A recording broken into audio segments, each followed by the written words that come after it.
everyone, I'm Mitch. We're here at Sydney Motorsport Park getting ready for the Truck Assist Sydney Super Sprint. Now if you watched this race here a few weeks ago, you were treated to some really good racing up and down the field, some jumbled results all over the place, and interesting strategies all centered around these things here, our Dunlop tires. Now as we get ready for this weekend, I thought we'd take a few minutes just to explain to you what all goes in and factors into the strategy around our tires, and why the racing this weekend could be better than what we had even a few weeks ago.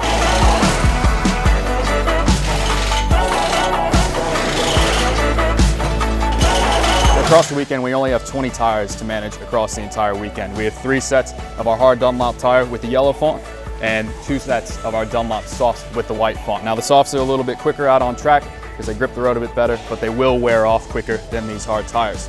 Still, just 20 tires, 5 sets in total across the entire race weekend. You're talking about 3 qualifying sessions, a top 15 shootout if you make it, and then 3 races as well where you have to make a pit stop. So at some point over the weekend, if not the majority of the weekend, you'll be reusing tires and using old tires while you're out on the racetrack, even in the race. So what the challenge will be for our engineers is to manage how they use their tires, when they use their fresh tires, and use that to the best of their ability to get the best result possible throughout each race of the weekend.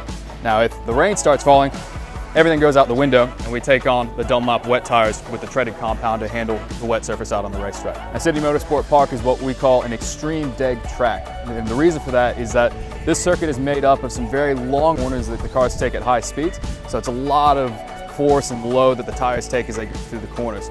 The second bit is the surface itself is extremely abrasive, really rough, not smooth at all, and it really tears at the tires as the cars are going around the track. Tire deg itself really translates to lap time and the loss of lap time over the course of a stint. We raced here 3 weeks ago. Drivers were suffering as much as 0.3 of a second a lap drop off. So at the end of a stint, much slower, you couldn't take the corners as quick, and therefore the lap time suffered.